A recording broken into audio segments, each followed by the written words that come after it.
नमस्कार साथियों, मैं सानवी इंस्टीट्यूट की तरफ से आपका हार्दिक अभिनंदन करता हूँ। अभी हमारा पॉलिटी का आगे का लेक्चर स्टार्ट कर रहे हैं। अच्छे से सुनना आप, ठीक है? आर्टिकल 29 सांस्कृतिक एवं शैक्षिक अधिकार। आर्टिकल 29 1 में कहा गया सभी नागरिकों को अपनी भाषा, लिपि और संस्कृति को संरक्षित करने का अधिकार है, ठीक है? ये विशेषकर अल्पसंख्यकों के लिए महत्वपूर्ण है, ठीक है? सीधा बता रहा है कि भाषा और लिपि और संस्कृति को संरक्षित करना, ठीक है? उनको वो अपने संरक्षित कर सकते हैं, ठीक है? आर्टिकल 29 2 में बोला गया राज्य द्वारा सहायता प्राप्त किसी भी शैक्षणिक संस्थान में प्रवेश के लिए मूल वंश, जाति, धर्म, भाषा आदि के आधार पर भेदभाव नहीं किया जा सकता। ये समानता का अधिकार सुनिश्चित करता है, ठीक है? तो शैक्षणिक संस्थान में कोई भी मूल वंश, जाति, लिंग और इसके आधार पे आप भेदभाव नहीं कर सकते, इसमें ये बोला गया है, ठीक है? आगे आर्टिकल 30 बोलता है अल्पसंख्यकों को शैक्षणिक संस्थान स्थापित करने की स्वतंत्रता। आर्टिकल 31 में बोला गया है धार्मिक या भाषाई अल्पसंख्यकों को अपनी चयनित शैली में शैक्षणिक संस्थान स्थापित और प्रबंधित करने का अधिकार है। मतलब वो अपने लिए अपनी शैली में शैक्षणिक संस्थान स्थापित भी कर सकते हैं, ठीक है? आर्टिकल 32 में बोला गया राज्य राज्य ऐसे संस्थानों को वित्तीय सहायता देने से मना नहीं कर सकता कि कि ये केवल उनके क्योंकि ये वे अल्पसंख्यकों के द्वारा संचालित है। राज्य ऐसे मना नहीं कर सकता कि ये भाई ये अल्पसंख्यकों के लिए बनाए गए हैं, ठीक है? आगे आर्टिकल 32 वेरी वेरी इंपॉर्टेंट है, ये संवैधानिक उपचारों का अधिकार। आर्टिकल 32 ए 1 में कहा गया मूल अधिकारों के उल्लंघन पर सीधे सुप्रीम कोर्ट में याचिका दायर कर सकते हैं, ठीक है? आपको लगता है कि आपका फंडामेंटल राइट वायलेशन कर रहा है कोई, तो आप सीधा सुप्रीम कोर्ट में याचिका दायर कर सकते हो, ठीक है? आर्टिकल 32 2 में बोला गया सुप्रीम कोर्ट रिट जारी करता है, ठीक है? ये अपनी 5 तरह की रिट होती है, ठीक है? ये अधिकारों को संवैधानिक गारंटी देते हैं। डॉक्टर भीमराव अंबेडकर ने संविधान की आत्मा कहा था, ठीक है इसको? आर्टिकल 32 को क्योंकि इसमें आपको अधिकार दिया गया है, आपके साथ सरकार गलत करती है तो आप प्रॉपर एक्शन ले सकते हो, ठीक है? तो भीमराव अंबेडकर जी ने क्या कहा था? संविधान की आत्मा कहा था, ठीक है बेटा? आर्टिकल 32 संवैधानिक उपचारों की अधिकार। भारत के संविधान में 32 को मूल अधिकारों का रक्षक कहा गया है।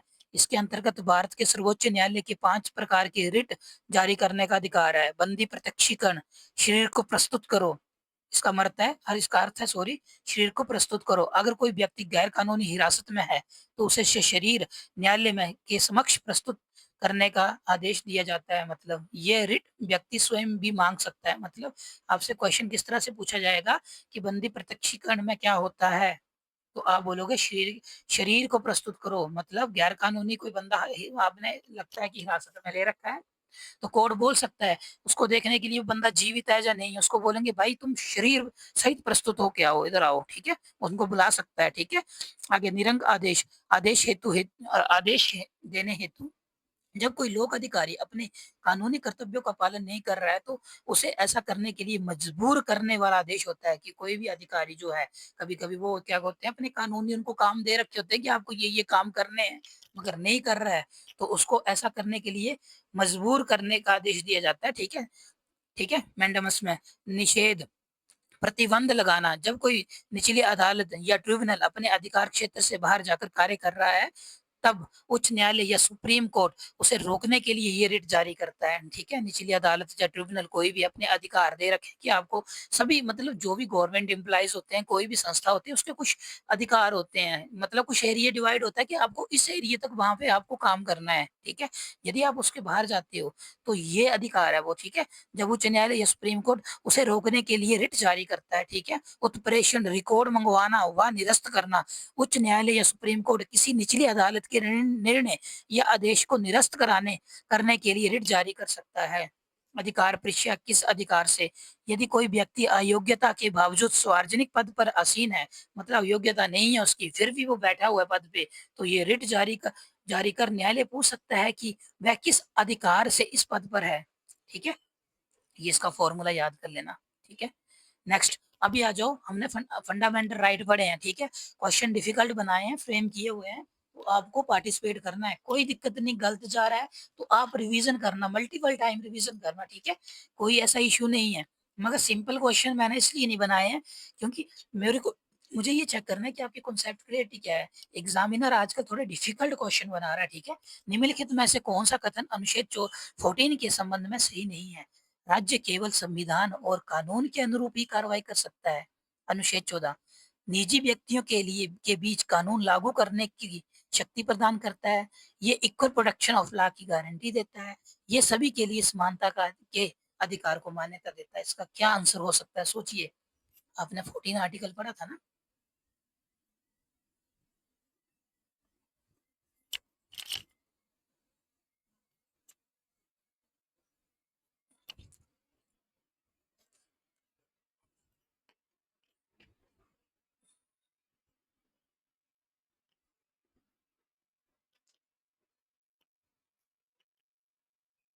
कौन सा गलत है बताइए।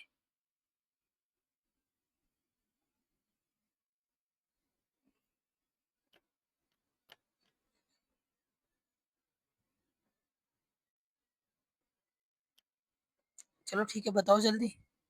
पॉज करना वीडियो, इसका आंसर पक्का देना, ठीक है। आंसर भी पीछे मैंने एक्सप्लेनेशन के साथ लगा रखे हैं, ठीक है। दूसरा, निम्न निम्न स्टेटमेंट क्रमांश ये है अनुच्छेद 15 और अनुच्छेद 17 के संबंध में है, ठीक है। अनुच्छेद 15 जाति, धर्म, लिंग, जन्म आदि के आधार पर भेदभाव निषेध करता है। अनुच्छेद 17 अस्पृश्यता को भंग करने की स्वतंत्रता प्रदान करता है। कौन सा विकल्प सही है बताइए।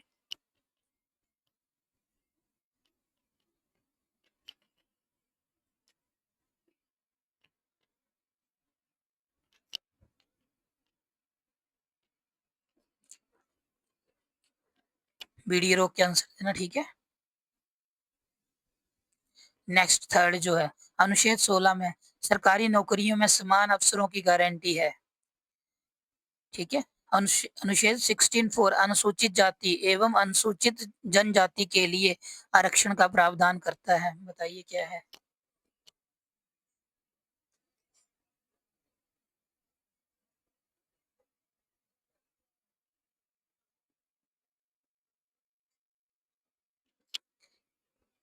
सोच के आप कमेंट बॉक्स पे आंसर लिखना, ठीक है।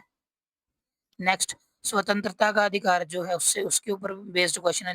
निम्न में से कौन सा कथन अनुच्छेद 19(1) में वर्णित स्वतंत्रताएं नहीं है। अभिव्यक्ति व सार्वजनिक भाषण की स्वतंत्रता, किसी भी पेशे या व्यापार में आने जाने की स्वतंत्रता, धार्मिक स्वतंत्रता, संपत्ति स्वामित्व की स्वतंत्रता। नहीं पूछा है उसने, अच्छे से आंसर देखना। हमेशा क्वेश्चन अच्छे से पढ़ना है, ठीक है। नहीं कभी कभी पूछते हैं ये।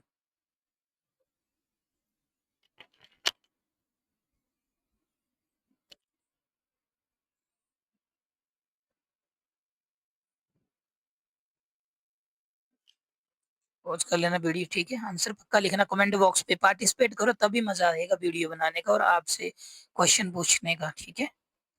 अनुच्छेद 21 को लेकर निम्न कथन में से कौन सा गलत है। ये जीवन और व्यक्तिगत स्वतंत्रता का की रक्षा से सुरक्षा करता है। सुप्रीम कोर्ट ने इसे गुणवत्तापूर्ण जीवन तक विस्तारित किया। ये केवल फौजदारी प्रक्रिया से जुड़ा है। ये न्याय मिलने, निजता, पर्यावरण आदि को भी शामिल करता है। क्या आंसर हो सकता है इसका बताइए जरा।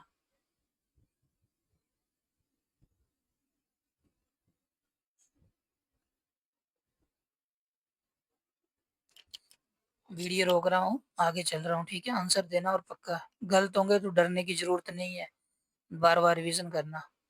अनुच्छेद 22 में निम्न में से कौन सी गारंटी शामिल नहीं है। गिरफ्तारी की सूचना देना, वकील से सलाह लेने के अधिकार, गिरफ्तारी के समय तुरंत रिहाई, हिरासत के दौरान सुनवाई की सुविधा। बताइए।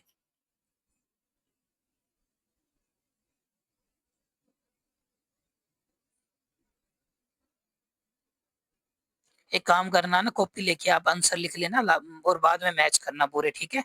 और कमेंट बॉक्स में पार्टिसिपेट करो ताकि पता चले कि आपको कितने क्वेश्चन समझ आ रहे हैं, ठीक है। क्वेश्चन नंबर 7 जो है, निम्न में से कौन सा कथन सही नहीं है। अनुच्छेद 23 बलात् श्रम व मानव तस्करी निषेध करता है। अनुच्छेद 24 बाल श्रम विशेषकर खतरनाक कार्यों में निषेध करता है। आर्टिकल 23 में राज्य को निजी व्यक्तियों के बीच बलात्कार बलात्कार है, ये निषेध का अधिकार नहीं। और दोनों अनुच्छेद केंद्र व राज्य सरकारों पर समान रूप से लागू हैं। बताइए।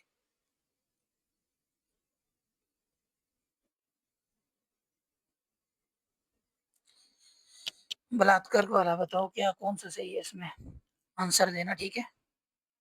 क्वेश्चन नंबर 8वां, ये पढ़िए। 3 क्वेश्चन दे रखे हैं आपको।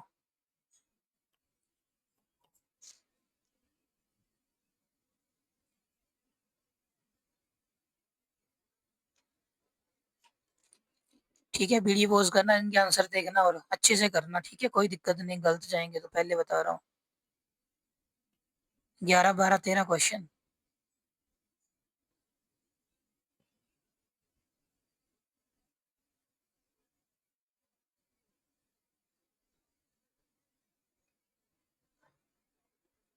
नेक्स्ट।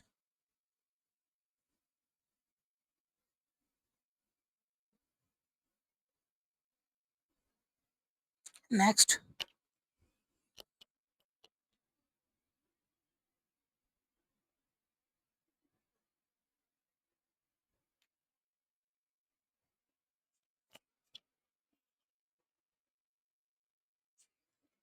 30 question approximate.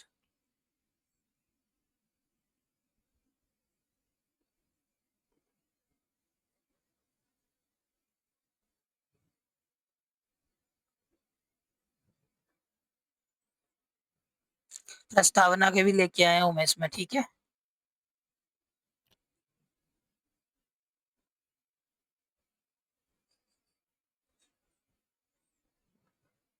ये इनके आंसर हैं सभी के। ओके। यार ये 18 उसके बाद के, ठीक है, उसके बाद क्या वो देख लेना एक्सप्लेनेशन जो है। कोई नहीं, मैंने डाली ये बाद में। ये देखो पहले मौलिक अधिकार का क्या क्या है, क्यों गलत है वो, उसके डिटेल एक्सप्लेनेशन पढ़ना, ठीक है। 15 में स्वतंत्रता नहीं था वो, ठीक है। और थर्ड वाला क्वेश्चन, ये 19, 20, 21, 22, 23, 24, 25, 26 के 27, 28, 29, 30 के हैं, ठीक है। ये सारी डिटेल्ड एक्सप्लेनेशन है, आपको बस बैठना है और ये पढ़ना है, ठीक है।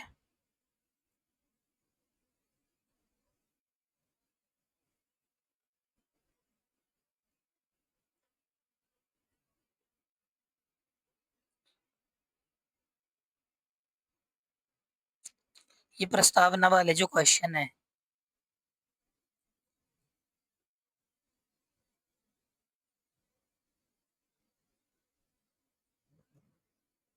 24, 25, 26, 27, ठीक है। और ये आपको मैंने एक वन लाइनर दे रखे हैं, ठीक है। आप ये भी पढ़ सकते हो यदि आपको पढ़ना है तो, ठीक है। कभी कभी सिंपल क्वेश्चन भी पूछ सकता है, तो ये भी आप आराम से पढ़ो, ठीक है। जिनको आप रट्टाफिकेशन मारते हो ना, वो उस टाइप में आप कर सकते हो इनको। कौन से अधिकार नागरिकों को प्रदान है, ये याद करना है, ठीक है। 15, 16 और 19 याद रखो। 15 और 15 30 होते हैं, 29 और 30 लगा देना ऐसे करके, और 15, 16, 19, ठीक है। तो ये आपको ये आर्टिकल 32 भी इम्पोर्टेंट ही होता है, ठीक है, ये भी याद रखना। ये आपको क्वेश्चन इतने सारे प्रोवाइड कर रखे हैं, ये भी है, ठीक है।